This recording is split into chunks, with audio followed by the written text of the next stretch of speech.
سلام بچه‌ها، من بوام. دوستان بهم میگم بو چاقالو. استاد گفت اگه میخوای برای جنگجوی اژدها به مرحله استادی برسی باید بری یه مدت ایران زندگی کنی. کارهایی که تو ایران باید انجام بدم. اومدیم خونه مام بزرگ محمد و باید از اینجا زنده برگردیم. به نظر چالش آسونی میاد. وسط تابستون چایی آوردم. ها چایی. بریم واسه چایی دوم. خیلی خوبه. آخی عجب آهنگ دلیه. ایرانی‌ها چرا انقدر چایی میخورن؟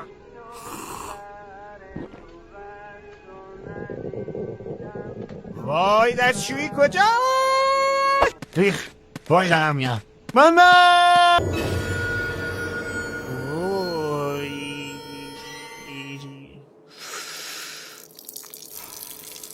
آرامش درون. رسیدیم به بخش مورد علاقه هم غذا. برام قرمه سبزی آوردن. ها ها ها.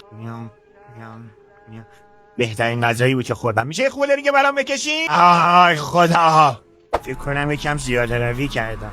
این چالش روز اول بود. تا ولی بعدی خدافظ دیگه.